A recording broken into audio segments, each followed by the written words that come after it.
Hey, I'm Kia, and I'm here to explain what ray tracing is in a simple and understanding way. Previously, I defined what ray tracing is in a simple manner and gave some examples of where it was used. Here, I will explain how ray tracing works. Now, first of all, we need to know how light works in the real world. It starts from light sources like our sun and goes around bouncing on objects, each time coloring that little piece of light until it hits our eyes. Once it hits our eyes, we use that to see the world around us.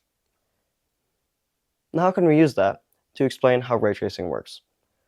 Well, let's start from the same thing. We start with a light source like our sun. This will be our sun.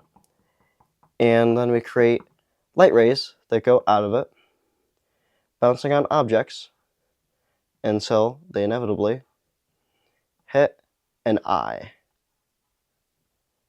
This eye serves the same manner that our eye does in real life, taking information and putting out an image.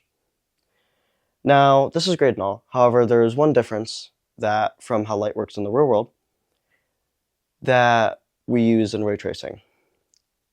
In the real world, we start from a light source to objects, eventually to an eye. Now, in ray tracing, we do things a little bit different.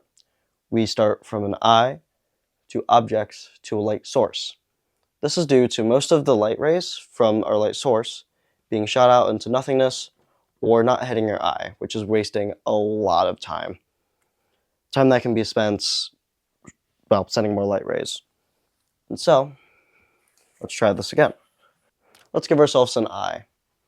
This will be our eye. And let's give ourselves a scene. The scene is filled with objects. So a triangle here, we have a square here, and we have a circle here. Finally, what we need is a light source. For this, I will make a little light bulb here. And from there, we can continue. So let's recap. Light in the real world starts from this bulb right here, bounces on objects like circles, squares, and triangles, or couches and popcorn makers. Eventually, it'll hit our eyes. Now, light in ray tracing, we do a little bit different.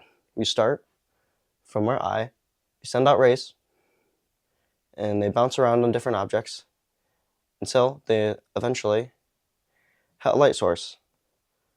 Every time we bounce, we will color this ray slightly differently until we eventually can create an image out of a bunch of rays that we send. Because we don't only send one, we might send 100 or 1,000 even. That's the basics of how ray tracing works. And next video, I will explain concepts that are needed to know to get into more advanced topics.